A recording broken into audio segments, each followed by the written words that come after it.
After I renamed the original file, I inserted a new worksheet and named it Documentation. I included the company name, my name, the date the table was created, and a purpose statement.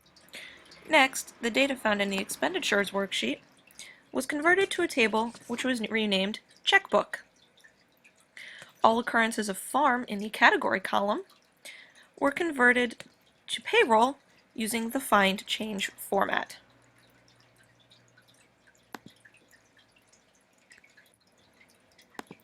Copies of the expenditure worksheet were made and renamed Q5 to Q9.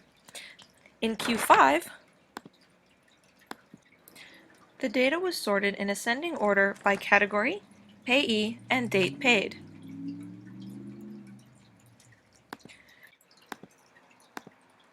Q6 was set to display all expenditures for equipment and repairs in December and sorted by amount.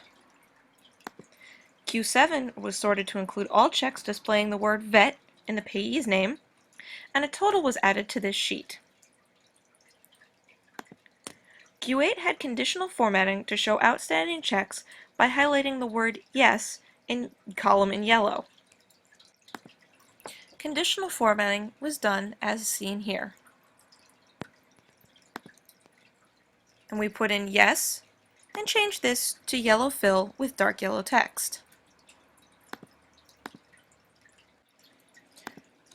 Q9 utilized the subtotal command,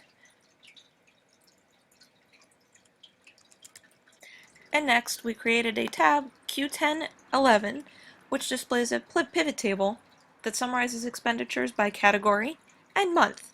It was then formatted and a layout was chosen. A pivot chart was inserted to display the data in a more visually pleasing manner, in this case a clustered column format.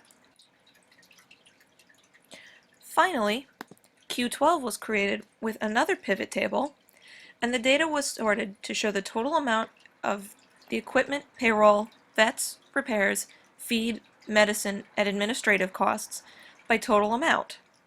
In addition, the calculation button was utilized to create a percentage of total.